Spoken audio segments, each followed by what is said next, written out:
Hey guys, welcome to Moni media. இன்னைக்கு நம்ம இந்த வீடியோவில் யாரை பற்றி பார்க்க போகிறோம் அப்படின்னா, நம்ம தமிழ்நாட்டோட முன்னாள் முதலமைச்சர் எம்ஜிஆர் அவர்களை பற்றி தான். இவர் வந்து ஒரு ஆக்டர், ஒரு பொலிட்டீஷியன் அப்படிங்கிறது உங்கள் எல்லாருக்குமே தெரிஞ்சிருக்கும்.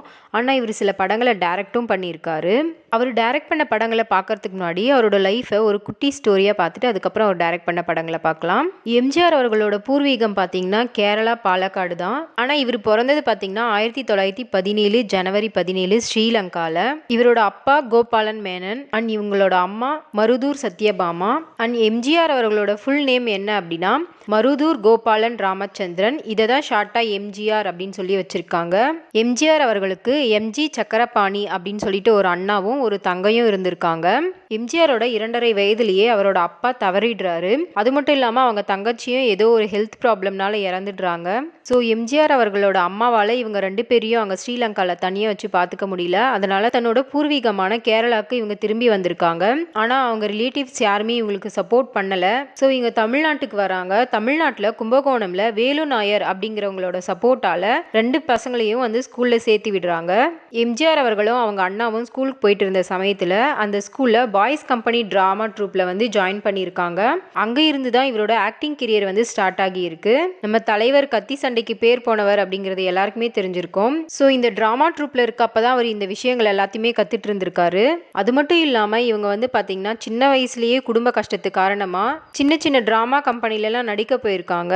ஸோ இவர் சின்ன வயசுல இருந்தே இவ்வளோ கஷ்டப்பட்டு வளர்ந்ததாலேயோ என்னவோ சினிமாவிலையும் சரி பாலிடிக்ஸ்லயும் சரி ஏழை மக்களுக்கு நிறையவே உதவி பண்ணியிருக்காரு. இவருக்கு முருகர் கடவுளை தான் ரொம்ப பிடிக்குமா. எம்ஜிஆர் அவர்களுக்கு மொத்தம் 3 மனைவிகள். இதுல முதல் மனைவியான சித்திரகுளம் பார்கவி அவங்களும் 2வது மனைவியான சத்யா நந்தாவதி அவங்களும் 2 பேருமே வந்து உடம்பு சரியில்லாம இறந்துடுறாங்க. அதுக்கப்புறம் 3வதா VN ஜானகி அப்படிங்கிறவங்கள மேரேஜ் பண்றாரு. இவங்க வந்து ஒரு தமிழ் ஆக்ட்ரஸ். அதுக்கப்புறம் இவரோட ஆக்டிங் கெரியர்னு பாத்தீங்கன்னா 1936ல சதி லீலாவதி அப்படின்னு சொல்லிட்டு ஒரு மூவி ரிலீஸ் ஆகுது. இந்த மூவில தான் அவர் தன்னோட பிலிம் கெரியரை ஸ்டார்ட் பண்ணியிருக்காரு. இந்த மூவில பாத்தீங்கன்னா சப்போர்ட்டிங் கேரக்டரா நடிச்சிருக்காரு. அதுக்கப்புறம் 1954ல ரிலீஸ் ஆன ஒரு மூவில தான் இவரை பிரபலமா நிறைய பேருக்கு தெரிஞ்சிருக்கு. அது என்ன மூவி அப்படின்னா மலைக்கல்லன் அப்படிங்கிற மூவி. அதுக்கப்புறம் 1955ல ஒரு மூவி வருது. அந்த மூவில தான் இவர் ஹீரோவா தன்னோட ஆக்டிங் கெரியரை ஸ்டார்ட் பண்ணியிருக்காரு. அது என்ன மூவி அப்படின்னா அலிபாபாவும் 40 திருடர்களும். இப்ப இவர் என்னென்ன படங்கள் டைரக்ட் பண்ணியிருக்காரு அப்படின்னு சொல்லி பார்க்கலாம். இவர் 1958ல தான் தன்னோட ஃபர்ஸ்ட் மூவியை டைரக்ட் பண்ணியிருக்காரு. இந்த மூவில பாத்தீங்கன்னா இவரே தான் ஹீரோவா ஆக்ட் பண்ணியிருக்காரு. அது மட்டும் இல்லாம டபுள் ரோல்ல பண்ணியிருக்காரு. இந்த மூவில சரோஜா தேவி, வீரப்பா, நம்பியார் இவங்கெல்லாம் ஆக்ட் பண்ணியிருக்காங்க. அந்த மூவி தாங்க நாடோடி மன்னன் அப்படிங்கிற மூவி. இந்த ஜெனரேஷன்ல இருக்கவங்களுக்கு இந்த மூவியை பத்தி பெருசா எந்த கதையும் தெரிஞ்சிருக்காது. ஆனா தூங்காதே தம்பி தூங்காதே அப்படிங்கிற சாங் கண்டிப்பா நிறைய பேருக்கு தெரிஞ்சிருக்கும். அது இந்த மூவியோட சாங் தான். அது மட்டும் இல்லாம இந்த மூவிக்கு பாத்தீங்கன்னா 18 லட்சம் பட்ஜெட் போட்டு எடுத்திருக்காங்க. இப்ப வேணா அது ரொம்ப சாதாரணமான காசா இருக்கலாம். ஆனா 1958 காலகட்டத்துல 18 லட்சங்கிறது ரொம்பவே பெரிய அமௌண்ட் தான். இந்த மூவி பாத்தீங்கன்னா அப்ப இருந்த காலகட்டத்துல 3 மடங்கு பட்ஜெட் அதிகமா போட்டு எடுத்த ஒரு பெரிய பட்ஜெட் மூவி இது. அண்ட் இந்த மூவியோட பட்ஜெட்டுக்கு ஏற்ற மாதிரியே இந்த மூவியோட பாக்ஸ் ஆஃபீஸ் கலெக்ஷனும் பார்த்தீங்கன்னா 1 கோடிக்கு மேலே பாக்ஸ் ஆஃபீஸ் கலெக்ஷன் பண்ணியிருக்கு. இந்த மூவிக்கு முன்னாடி பார்த்தீங்கன்னா தமிழ் சினிமாவிலே ஒரே ஒரு மூவி மட்டும்தான் 1 கோடி வரைக்கும் கலெக்ஷன் பண்ணியிருக்கு. 1956ல ரிலீஸ் ஆன மதுரை வீரன் அப்படிங்கிற எம்ஜிஆர் அவர்கள் நடித்த மூவி தான் 1 கோடி வரைக்கும் கலெக்ஷன் பண்ணியிருக்கு. அண்ட் 2வதா ஒரு மூவியை வந்து டைரக்ட் பண்றாரு. இந்த மூவி பார்த்தீங்கன்னா ஒரு சயின்ஸ் ஃபிக்ஷன் மூவி. இந்த மூவில மஞ்சுளா, லதா இவங்கெல்லாம் ஆக்ட் பண்ணியிருக்காங்க. அது மட்டும் இல்லாமல் இந்த மூவில மஞ்சுளா அவர்களோட கேரக்டர்ல ஃபர்ஸ்ட் நம்ம ஜெயலலிதா அவர்கள் தான் நடிச்சிருக்காங்க. ஜெயலலிதா அவர்கள் வந்து பாத்தீங்கன்னா மீடியாவில் ஒரு பேட்டியில் என்ன சொல்லிட்டாங்க அப்படின்னா ராமச்சந்திரன் அவர்களோட புகழுக்கு தான் தான் காரணம் அப்படிங்கிற மாதிரி சொல்லியிருக்காங்க. இதனால கோவப்பட்ட எம்ஜிஆர் அவர்கள் வந்து இந்த மூவில இருந்து அவங்களை எடுத்துட்டு அவங்களுக்கு பதிலாக மஞ்சுளாவை வந்து நியமிச்சிருக்காங்க.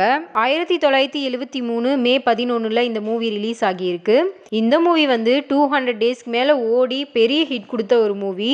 அது என்ன மூவி அப்படின்னா உலகம் சுற்றும் வாலிபன் அப்படிங்கிற மூவி தான். இந்த மூவிக்கு பார்த்தீங்கன்னா மேலே ஆகாயம் கீழே பூமி அப்படின்னு சொல்லிட்டு டைட்டில் வச்சிருக்காங்க. அதுக்கப்புறமா தான் இந்த மூவியோட டைட்டிலை உலகம் சுற்றும் வாலிபன் அப்படின்னு சொல்லி சேஞ்ச் பண்ணியிருக்காங்க. இந்த மூவி பாக்ஸ் ஆஃபீஸில் பெரிய ஹிட் கொடுத்த மூவி தான். இந்த மூவிக்கு ஃபிலிம்ஃபேரில் ஒரு அவார்டும் கிடைச்சிருக்கு. அதுக்கப்புறம் 1978 ஜனவரி 14ல் ஒரு மூவி ரிலீஸ் ஆகுது. இந்த மூவி பார்த்தீங்கன்னா ஒரு ஹிஸ்டாரிக்கல் ஆக்ஷன் மூவி. இந்த மூவியில் நம்பியார், வீரப்பா, லதா இவங்கெல்லாம் ஆக்ட் பண்ணியிருக்காங்க. இந்த மூவி பார்த்தீங்கன்னா கயல்விழி அப்படிங்கிற நாவலில் இருந்த ஸ்டோரியை பேஸ் பண்ணி எடுத்திருக்காங்க. ஆனால் இந்த மூவி பார்த்தீங்கன்னா ஒரு ஃபெயிலியரான படம் தான். இந்த மூவி அவ்வளோ பெரிய ஹிட் கொடுக்கல. அது மட்டும் இல்லாமல் இந்த மூவி தான் எம்ஜிஆர் அவர்கள் ஆக்ட் பண்ண லாஸ்ட் மூவி. அந்த மூவி தாங்க மதுரையை மீட்ட சுந்தர பாண்டியன் அப்படிங்கிற மூவி. இந்த மூவி ரிலீஸ் ஆன டைம்லேயே பார்த்தீங்கன்னா அவர் நம்ம தமிழ்நாட்டுக்கு சிஎம் ஆகி 3 months கம்ப்ளீட் ஆகி இருந்தது. இந்த மூவி பெரிய அளவில் ஹிட் கொடுக்கல அப்படின்னாலும் தமிழ்நாடு ஸ்டேட் ஃபிலிம்ஃபேர் அவார்டில் பெஸ்ட் ஆக்ட்ரஸ்க்கான அவார்ட் கிடைச்சிருக்கு. நம்ம எம்ஜிஆர் அவர்கள் என்னென்ன அவார்ட்லாம் வாங்கியிருக்காரு அப்படின்னு பார்த்தீங்கன்னா 1965 ரிலீஸ் ஆன எங்கள் வீட்டு பிள்ளை அப்படிங்கிற மூவிக்கு ஃபிலிம்ஃபேரில் ஸ்பெஷல் ஜூரி அவார்ட் கிடைச்சிருக்கு. அதுக்கப்புறம் 1968 குடியிருந்த கோவில் அப்படிங்கிற மூவியில் பெஸ்ட் ஆக்டருக்கான அவார்டு வாங்கியிருக்காரு. அதுக்கப்புறம் 1971 ரிக்ஷாக்காரனில் நேஷனல் ஃபிலிம்ஃபேர் அவார்டில் பெஸ்ட் ஆக்டருக்கான அவார்டு வாங்கியிருக்காரு. அண்ட் நம்ம எம்ஜிஆர் அவர்கள் பார்த்தீங்கன்னா கிட்னி ஃபெயிலியர் ஆன காரணத்தினால 1987 டிசம்பர் 24 டெத் ஆகிடுறாரு. இந்த வீடியோ உங்களுக்கு பிடிச்சிருந்தா லைக் பண்ணுங்க. இதே மாதிரி தகவல்களை தெரிஞ்சுக்க எங்க மௌனி மீடியாவை ஃபாலோ பண்ணுங்க. தேங்க்யூ.